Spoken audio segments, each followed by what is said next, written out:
जय हिंद, नमस्कार, राधे राधे सभी को। तो बेसिकली आज हम सीखने वाले हैं वर्ब्स के टाइप्स के बारे में। हमने वर्ब्स के इंट्रोडक्शन और मेन वर्ब और हेल्पिंग वर्ब के बारे में हमने पिछली वीडियो में अच्छे से समझ लिया है ना। आज हम सीखेंगे मेन वर्ब्स के टाइप्स के बारे में। चलिए हम अपनी बात की शुरुआत करते हैं। तो जो हमारी प्रिंसिपल वर्ब्स होती है, जिसको हम मेन वर्ब्स बोलते हैं, वो दो तरह की होती है। पहला होता है हमारा ट्रांजिटिव वर्ब और दूसरा होता है हमारा इंट्रांजिटिव वर्ब। ठीक है। अब ट्रांजिटिव वर्ब और इंट्रांजिटिव वर्ब, इनमें एक छोटा सा अंतर होता है कि जो सब्जेक्ट और वर्ब और ऑब्जेक्ट तीनों हो आपके, जिस सेंटेंस में सब्जेक्ट भी हो, वर्ब भी हो और ऑब्जेक्ट भी हो, तो वहां पे जो वर्ब होती है वो कहलाती है हमारी ट्रांजिटिव वर्ब। मतलब बेसिकली आप ऐसा कह सकते हैं मोटा मोटा कि जिन वर्ब्स के साथ ऑब्जेक्ट होता है वो वर्ब्स कहलाती हैं ट्रांजिटिव, और जिन वर्ब्स के साथ ऑब्जेक्ट नहीं होता है वो कहलाती हैं इंट्रांजिटिव। ठीक है। अब देखो, जिन वर्ब्स के पास ऑब्जेक्ट होता है वो बेसिकली क्या करती हैं, उनका अर्थ पूरा निकलता है। जैसे ही रीड्स अ बुक, है ना, वह किताब पढ़ता है।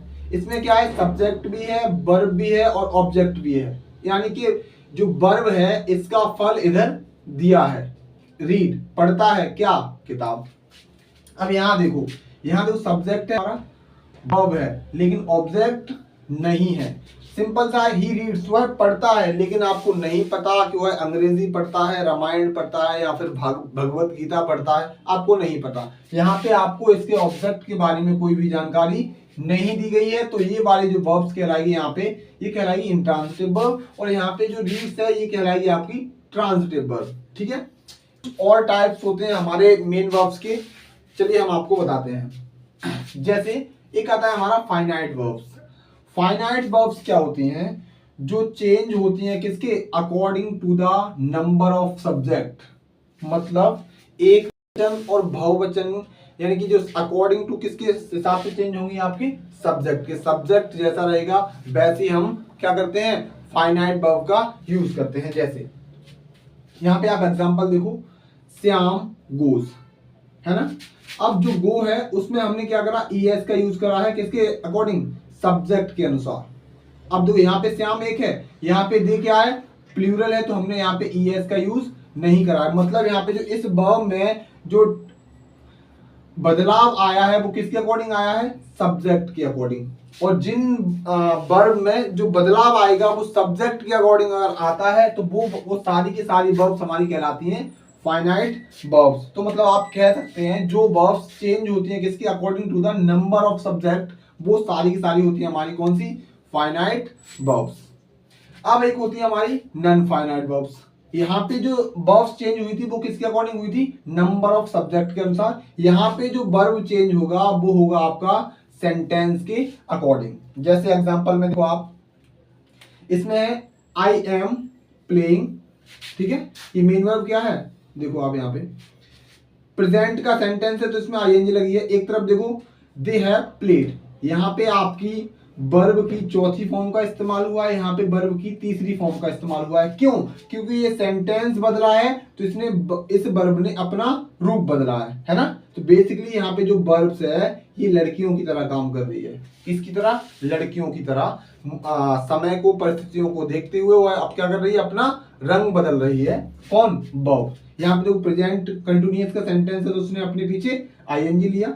यहाँ प्रेजेंट परफेक्ट का है तो उसने वर्ब की थर्ड फॉर्म ली। यहाँ पे देखो, यहाँ प्रेजेंट परफेक्ट है तो वर्ब की थर्ड फॉर्म, और प्रेजेंट कंटिन्यूअस है तो वर्ब के साथ आईएनजी ली। तो ये सारी की सारी क्या हुई, हमारी जो प्लेइंग है या फिर प्लेड है, ये सारी की सारी हमारी है नॉन फाइनाइट वर्ब्स। लेकिन आपने एक और चीज गोल करी होगी, यहाँ पे देखो आई के साथ आया एम, दे के साथ आया हैव, और दे के साथ आया आपका आर, और ही के साथ आया आपका हैज। तो ये सारी की सारी क्या है, ये आपकी फाइनाइट वर्ब्स हैं। कैसे, क्योंकि इन्होंने जो अपना रंग बदला है वो बदला है सब्जेक्ट के कारण। आई के कारण यहाँ पे एम आया है, दे के कारण यहाँ पे हैव आया है, दे के कारण यहाँ आर आया है और ही के कारण यहाँ पे हैज आया है। तो बेसिकली आप एक मोटा मोटा एक बात समझे कि जो यहाँ पे एम, हैव, आर, हैज है, ये सारी की सारी क्या है, फाइनाइट वर्ब है। हमने आपको बताया था कि जो फाइनाइट वर्ब्स होती हैं वो change according to the number of subject, यानी कि सब्जेक्ट के अनुसार चेंज होती हैं। और जो फाइनाइट वर्ब होती हैं वो अकॉर्डिंग टू द सेंटेंस की चेंज होती हैं। तो जो प्लेइंग है वो हुआ आपका चेंज किसके, सेंटेंस के अनुसार, और जो ये है एम, हैव, आर और हैज, ये हुए आपके चेंज किसके, नंबर ऑफ सब्जेक्ट के अनुसार। अब हम अगली वर्ब्स की बात करते हैं। इनको बोलते हैं इम्पर्सनल वर्ब्स, यानी कि जो बेसिकली यूज होती हैं आपकी किस लिए, नेचुरल इंसिडेंट्स बताने के लिए। जैसे आप बताते हैं बादल गरज रहे हैं या फिर बारिश हो रही है, तो ये सारी की सारी वर्ब्स कैसी इसमें इस्तेमाल होती हैं, इम्पर्सनल वर्ब्स। जैसे इट इज रेनिंग, बारिश हो रही है, इट इज थंडरिंग। तो यहाँ पे जो रेनिंग है और थंडरिंग है वो कैसी वर्ब्स है, इम्पर्सनल वर्ब्स है। एक ऐसी वर्ब्स होती हैं जो किसके लिए यूज होते हैं, यूज फॉर नेचुरल इंसिडेंट्स।